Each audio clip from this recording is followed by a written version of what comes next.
بسم الله الرحمن الرحيم.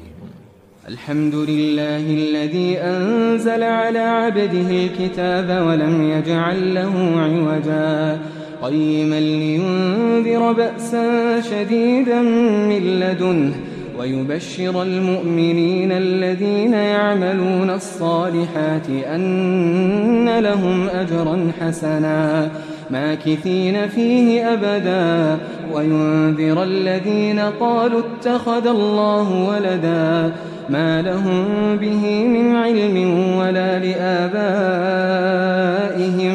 كبرت كلمة تخرج من أفواههم إن يقولون إلا كذبا فلعلك باخع نفسك على آثارهم إن لم يؤمنوا بهذا الحديث أسفا إنا جعلنا ما على الأرض زينة لها لنبلوهم أيهم أحسن عملا وإنا لجاعلون ما عليها صعيدا جرزا أم حسبت أن أصحاب الكهف والرقيم كانوا من آياتنا عجبا إذ أوى الفتية إلى الكهف فقالوا ربنا آتنا من لدنك رحمة وهيئ لنا من أمرنا رشدا فضربنا على آذانهم في الكهف سنين عددا ثم بعثناهم لنعلم أي الحزبين أحصى لما لبثوا أمدا نحن نقص عليك نبأهم بالحق إنهم فتية آمنوا بربهم وزدناهم هدى وربطنا على قلوبهم إذ قاموا فقالوا ربنا رب السماوات والأرض لن ندعو من دونه إلها لقد قلنا إذا شططا هؤلاء قومنا اتخذوا من دونه آلهة لولا يأتون عليهم بسلطان بين فمن أظلم ممن افترى على الله كذبا وإذ اعتزلتموهم وما يعبدون إلا الله فأووا إلى الكهف ينشر لكم ربكم من رحمته ويهيئ لكم من أمركم مرفقا وترى الشمس إذا طلعت تزاور عن كهفهم ذات اليمين وإذا غربت تقرضهم ذات الشمال وهم في فجوة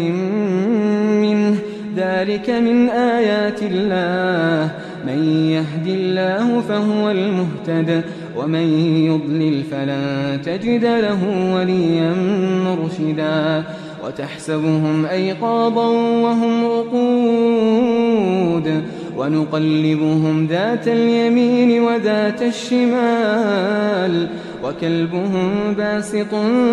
ذراعيه بالوصيد لو اطلعت عليهم لوليت منهم فرارا ولملئت منهم رعبا وكذلك بعثناهم ليتساءلوا بينهم قال قائل منهم كم لبثتم قالوا لبثنا يوما أو بعض يوم قالوا ربكم أعلم بما لبثتم فابعثوا أحدكم بورقكم هذه إلى المدينة فلينظر أيها أزكى طعاما فليأتكم برزق منه وليتلطف ولا يشعرن بكم أحدا إنهم إن يظهروا عليكم يرجموكم أو يعيدوكم في ملتهم ولن تفلحوا إذن أبدا وكذلك أعثرنا عليهم ليعلموا أن وعد الله حق وأن الساعة لا ريب فيها إذ يتنازعون بينهم أمرهم فقالوا ابنوا عليهم بنيانا ربهم أعلم بهم قال الذين غلبوا على أمرهم لنتخذن عليهم مسجدا سيقولون ثلاثة رابعهم كلبهم ويقولون خمسة سادسهم كلبهم رجما بالغيب ويقولون سبعة وثامنهم كلبهم قل ربي أعلم بعدتهم ما يعلمهم إلا قليل فلا تمار فيهم إلا مراء ظاهرا ولا تستفت فيهم منهم أحدا ولا تقولن لشيء إني فاعل ذلك غدا إلا أن يشاء الله واذكر ربك إذا نسيت وقل عسى أن يهديني ربي لأقرب من هذا رشدا ولبثوا في كهفهم 300 سنين وازدادوا 9 قل الله أعلم بما لبثوا له غيب السماوات والأرض أبصر به وأسمع ما لهم من دونه من ولي ولا يشرك في حكمه أحدا واتل ما أوحي إليك من كتاب ربك لا مبدل لكلماته ولن تجد من دونه ملتحدا واصبر نفسك مع الذين يدعون ربهم بالغداة والعشي يريدون وجهه ولا تعد عيناك عنهم تريد زينة الحياة الدنيا ولا تطع من أغفلنا قلبه عن ذكرنا واتبع هواه وكان أمره فرطا وقل الحق من ربكم فمن شاء فليؤمن ومن شاء فليكفر إنا أعتدنا للظالمين نارا أحاط بهم سرادقها وإن يستغيثوا يغاثوا بماء كالمهل يشوي الوجوه بئس الشراب وساءت مرتفقا إن الذين آمنوا وعملوا الصالحات إنا لا نضيع أجر من أحسن عملا أولئك لهم جنات عدن تجري من تحتهم الأنهار يحلون فيها من أساور من ذهب ويلبسون ثيابا خضرا من سندس واستبرق متكئين فيها على الأرائك نعم الثواب وحسنت مرتفقا واضرب لهم مثل الرجلين جعلنا لأحدهما جنتين من أعناب وحففناهما بنخل وجعلنا بينهما زرعا كلتا الجنتين آتت أكلها ولم تظلم منه شيئا وفجرنا خلالهما نهرا وكان له ثمر فقال لصاحبه وهو يحاوره أنا أكثر منك مالا وأعز نفرا ودخل جنته وهو ظالم لنفسه قال ما أظن أن تبيد هذه أبدا وما أظن الساعة قائمة ولئن رددت إلى ربي لأجدن خيرا منها منقلبا قال له صاحبه وهو يحاوره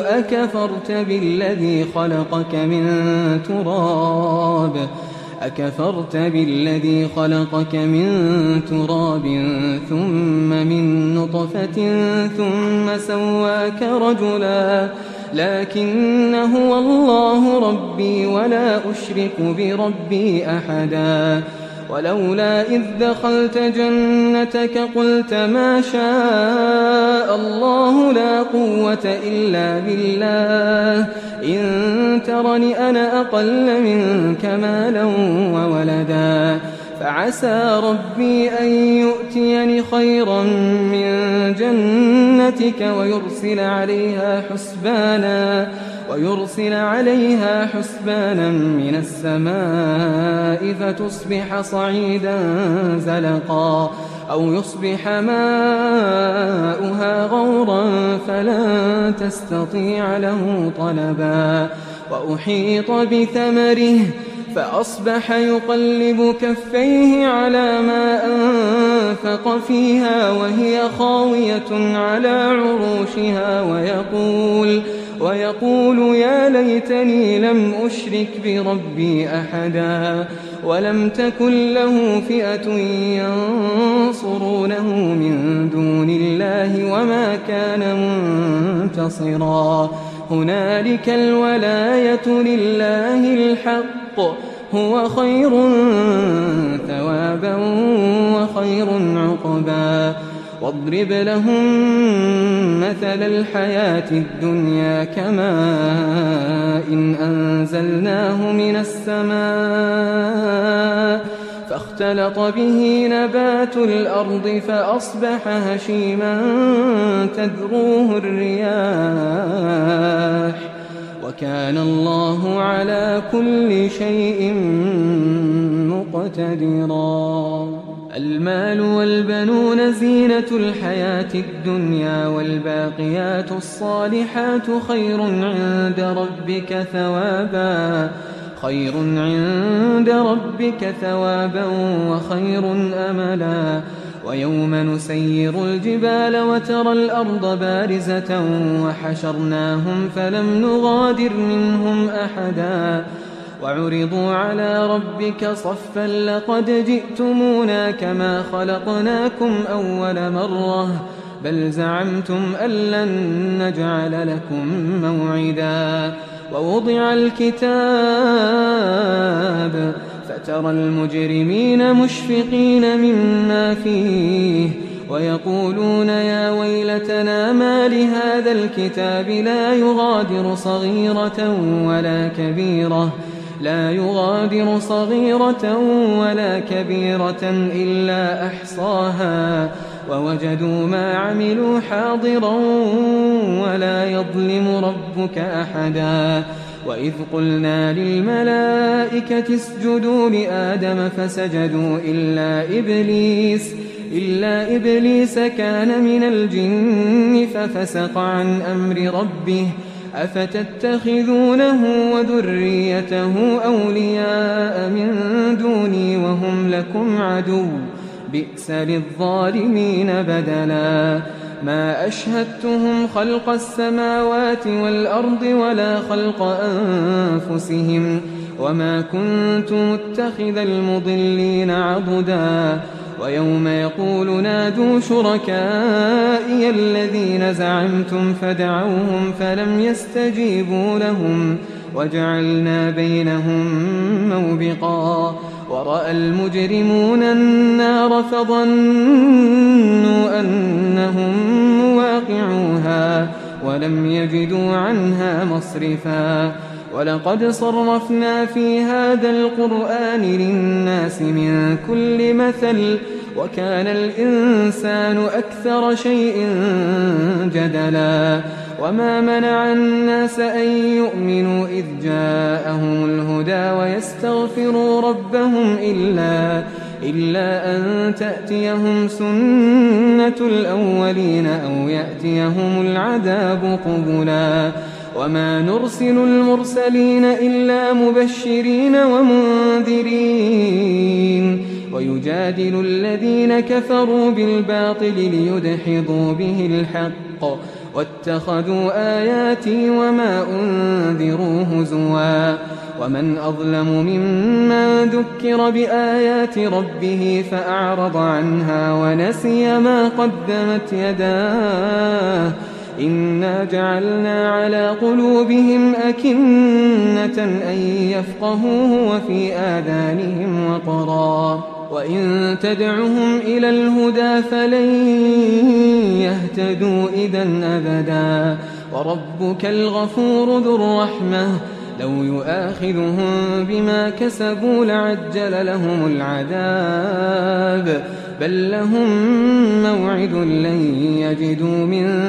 دونه موئلا وتلك القرى أهلكناهم لما ظلموا وجعلنا لمهلكهم موعدا وإذ قال موسى لفتاه لا أبرح حتى أبلغ مجمع البحرين أو أمضي حقبا فلما بلغا مجمع بينهما نسيا حوتهما فاتخذ سبيله في البحر سربا فلما جاوزا قال لفتاه آتنا غداءنا لقد لقينا من سفرنا هذا نصبا قال أرأيت إذا أوينا إلى الصخرة فإني نسيت الحوت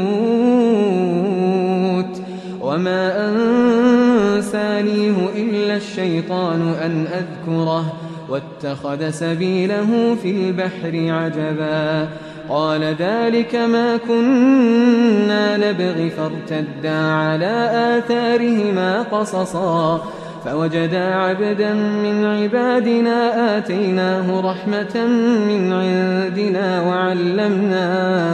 وعلمناه من لدنا علما قال له موسى هل أتبعك على أن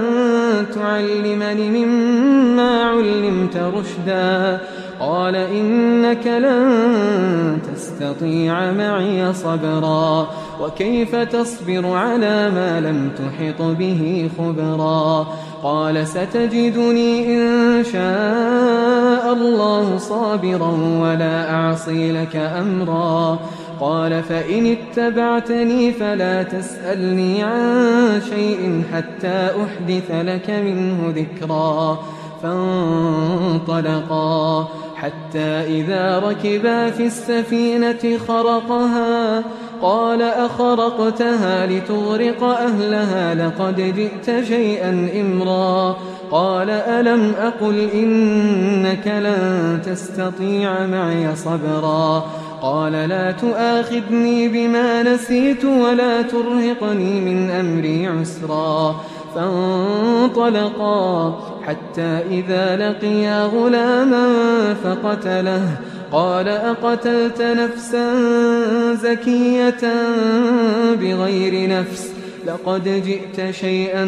نكرا قال ألم أقل لك إنك لن تستطيع معي صبرا قال إن سألتك عن شيء بعدها فلا تصاحبني قد بلغت من لدني عذرا فانطلقا حتى إذا أتيا أهل قرية استطعما أهلها فأبوا أن يضيفوهما فوجدا فيها جدارا يريد أن ينقض فأقامه قال لو شئت لاتخذت عليه أجرا قال هذا فراق بيني وبينك سأنبئك بتأويل ما لم تستطع عليه صبرا أما السفينة فكانت لمساكين يعملون في البحر فأردت أن أعيبها وكان وراءهم ملك يأخذ كل سفينة غصبا وأما الغلام فكان أبواه مؤمنين فخشينا أن يرهقهما طغيانا وكفرا فأردنا أن يبدلهما ربهما خيرا منه زكاة وأقرب رحما وأما الجدار فكان لغلامين يتيمين في المدينة وكان تحته كنز لهما وكان أبوهما صالحا فأراد ربك أن يبلغا أشدهما ويستخرجا كنزهما رحمة من ربك وما فعلته عن أمري ذلك تأويل ما لم تسطع عليه صبرا ويسألونك عن ذي القرنين قل سأتلو عليكم منه ذكرا إنا مكنا له في الأرض وآتيناه من كل شيء سببا فأتبع سببا حتى إذا بلغ مغرب الشمس وجدها تغرب في عين حمئة ووجد عندها قوما قلنا يا ذا القرنين إما أن تعذب وإما أن تتخذ فيهم حسنا قال أما من ظلم فسوف نعذبه ثم يرد إلى ربه فيعذبه عذابا نكرا وأما من آمن وعمل صالحا فله جزاء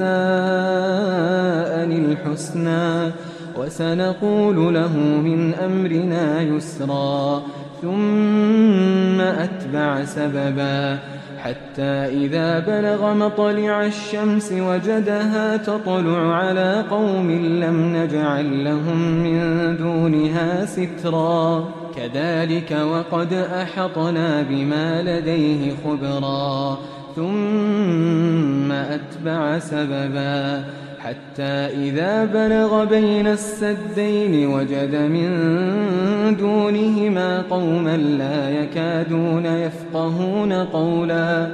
قالوا يا ذا القرنين إن يأجوج ومأجوج مفسدون في الأرض فهل نجعل لك خرجا على أن تجعل بيننا وبينهم سدا قال ما مكنني فيه ربي خير فأعينوني بقوة أجعل بينكم وبينهم ردما آتوني زبر الحديد حتى إذا ساوى بين الصدفين قال انفخوا حتى إذا جعله نارا قال آتوني أفرغ عليه قطرا فما استطاعوا أن يظهروه وما استطاعوا له نقبا قال هذا رحمة من ربي فإذا جاء وعد ربي جعله دكاء وكان وعد ربي حقا وتركنا بعضهم يومئذ يموج في بعض ونفخ في الصور فجمعناهم جمعا وعرضنا جهنم يومئذ للكافرين عرضا الذين كانت أعينهم في غطاء عن ذكري وكانوا لا يستطيعون سمعا أفحسب الذين كفروا أن يتخذوا عبادي من دوني أولياء إنا أعتدنا جهنم للكافرين نزلا قل هل ننبئكم بالأخسرين أعمالا الذين ضل سعيهم في الحياة الدنيا وهم يحسبون أنهم يحسنون صنعا أولئك الذين كفروا بآيات ربهم ولقائه فحبطت أعمالهم فلا نقيم لهم يوم القيامة وزنا ذلك جزاؤهم جهنم بما كفروا واتخذوا آياتي ورسلي هزوا إن الذين آمنوا وعملوا الصالحات كانت لهم جنات الفردوس نزلا خالدين فيها لا يبغون عنها حولا قل لو كان البحر مدادا لكلمات ربي لنفد البحر قبل أن تنفد كلمات ربي ولو جئنا بمثله مددا قل إنما أنا بشر مثلكم يوحى إلي أنما إلهكم إله واحد فمن كان يرجو لقاء ربه فليعمل عملا صالحا ولا يشرك بعبادة ربه أحدا.